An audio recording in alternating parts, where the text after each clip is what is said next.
Hello everyone, this is Earth Archives. The hot summer is here again, especially the temperature under climate change is even more uncomfortable.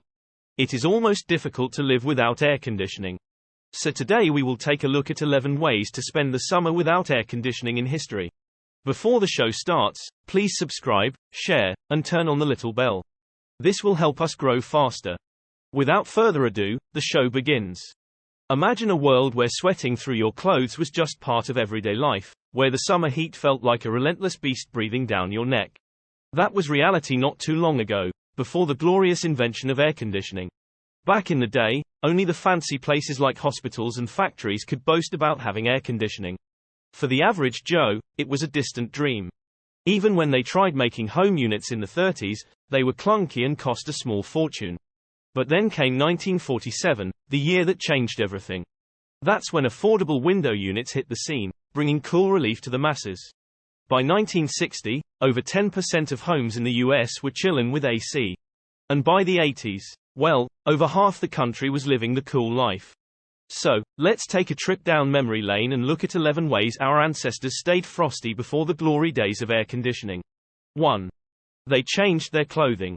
Picture this.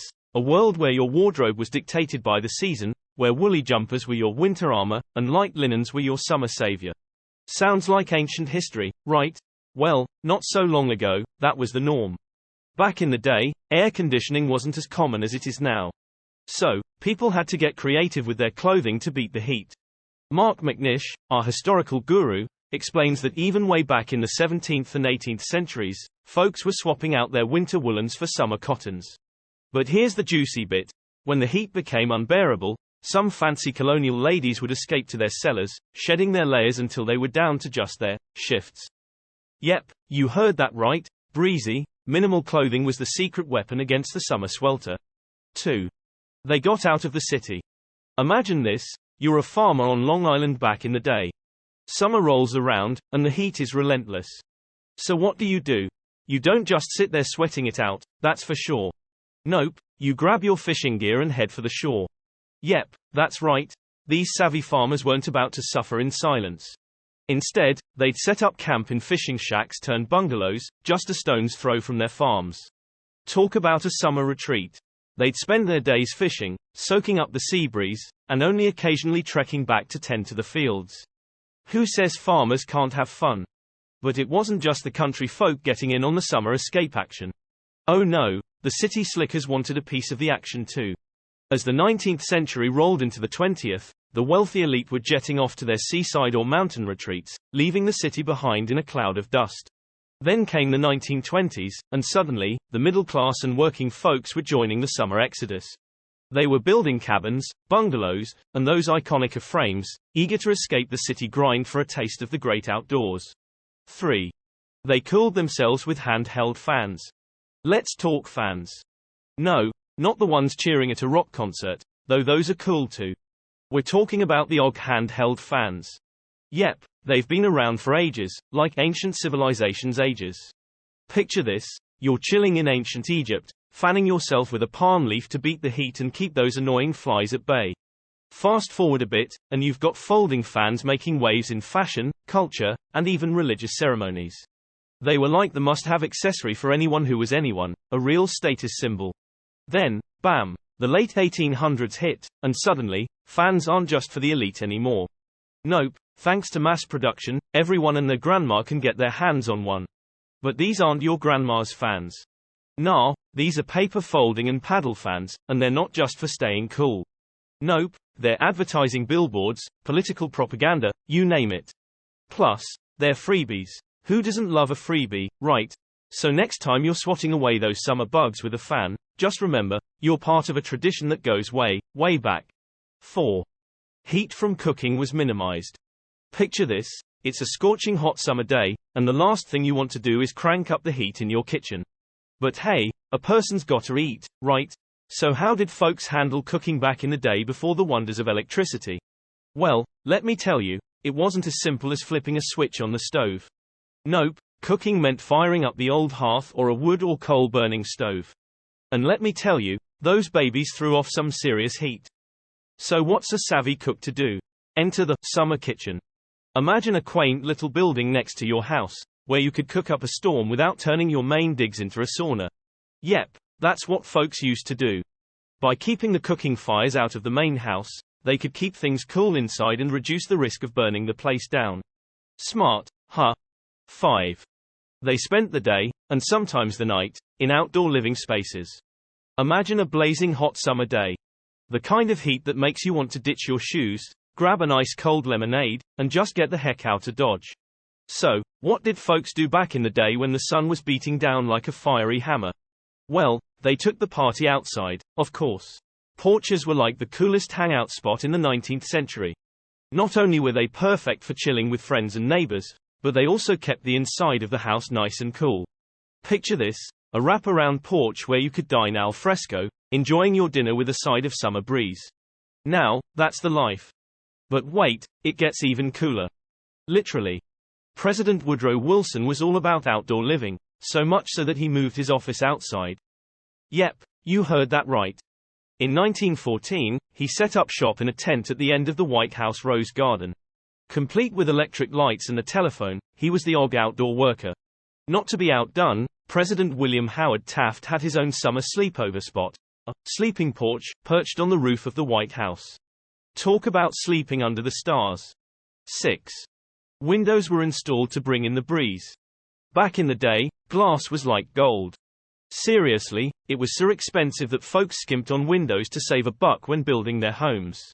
But as time marched on, glass making got an upgrade, prices dropped, and suddenly, windows became the hottest thing around for keeping cool.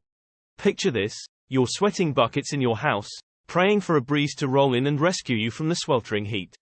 Enter the humble window.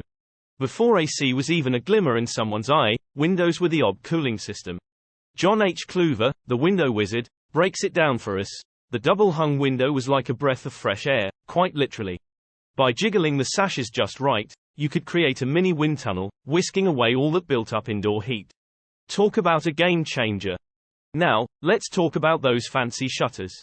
Not only did they add a touch of class to your crib, but they also kept the sun and rain at bay while still letting the breeze sneak in.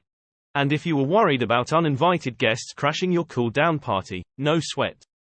Lockable shutters had your back, keeping the riff-raff out while letting the cool night air work its magic. 7. Architectural features maximized airflow. Let's take a journey through the evolution of indoor breeze tech, folks. According to Kluver, some houses were ahead of the game with their central stair halls. Picture this, a swanky staircase leading up to a cupola or belvedere, fancy words for a sky-high room with windows that opened wide. It was like having your very own house fan, way before they became mainstream. But wait, there's more. If you had cash to splash, you'd crank up the ceiling height. Yep, 10-foot ceilings were all the rage. Not only did they make your pad look straight up majestic, but they also kept things cooler than a cucumber in a snowstorm. Now, for those of us on a budget, fear not. Transom windows to the rescue. Stick them above your interior doorways, and voila, instant airflow to areas that desperately needed it. And in the Big Apple, they took things up a notch with interior windows and air shafts in tenement buildings. Sure, it was a response to housing laws, but it also meant cooler digs for the city dwellers. Talk about killing two birds with one stone. 8. Homes were built to suit the climate. Alright, let's dive into the world of old-school coolness. Before AC was a thing, folks relied on what we call vernacular architecture. That's just a fancy term for homes and buildings tailored to a specific area's climate and style, usually made from local stuff. Take a stroll through the Garden District in NOLA, and you'll see what I mean. Those grand old homes are like natural coolers. Murphy breaks it down for us. Big ol' windows that can swing open wide let the hot air escape while welcoming in the breeze. And don't forget those shady porches, they're like giant sun umbrellas, keeping things chill. 9. Fans grew increasingly sophisticated, then went electric. Let's spin a tale of staying cool in the old days. Before we could just flip a switch for a breeze, folks got creative. Ever heard of a chair fan? Picture this, John Cram, a crafty Philadelphian back in 1786, whipped up a contraption that turned your average chair into a chill zone. You'd pedal away, and a fan suspended above would swirl away the sweat. Even George Washington himself snagged one for his study in Mount Vernon. Not to be outdone, Ben Franklin, the master of ingenuity, cooked up his own version. A rocking chair rigged with a foot pedal that powered a fan made of palmetto leaves. Talk about fancy. Electricity shook things up, but not everyone had it at first. No worries, though. In the 1910s, E. Paillard and Company, Limited rolled out a wind-up table fan. Give it a good wind, and you'd get a cool breeze for about half an hour. And get this, Lake Breeze Motor Company had table fans running on everything from kerosene to gas. Talk about versatile. 10. They combined air with water in various forms. Let's journey back in time to the cool oasis of ancient innovation. Picture this, way back around 2000 BC, folks were already dabbling in what we now call evaporative coolers. They dubbed them swamp coolers, and boy, did they work some magic. These nifty gadgets had one job: beat the heat in dry climates. They did it by whisking air over or through a damp piece of fabric. Now, some of the earliest models were as simple as hanging wet drapes or bedsheets over open windows. Talk about DIY genius. Speaking of cool tricks, let's chat about James A. Garfield, 20th President of the United States. When he found himself laid up in the White House sickroom in 1881, the Navy engineers had a crafty solution. They whipped up a cooling setup with a fan and ice to keep him comfy during those sticky 80 days before his tragic passing. Now, that's some presidential pampering. 11. They went to the movies. Imagine stepping into a packed theater on a scorching summer day, the air so thick you could almost cut it with a butter knife. Yup, that was life before air conditioning, folks. Theaters back then, they were like ovens, minus the cookies. Now, someone had to come up with a genius plan to keep these sweatboxes bearable. Enter stage left, the ice block method. Picture this, they'd haul in tons of ice, hoping it would work its chilly magic. But here's the kicker, it was about as effective as using a teaspoon to bail out a sinking ship. Ice melts, and poof. There goes your cool air. But fear not, for our hero arrives in 1922, the Carrier Engineering Corporation. They swoop in and install these snazzy new air conditioning systems in theaters like the Metropolitan Theater in Los Angeles and the Rivoli Theater in New York.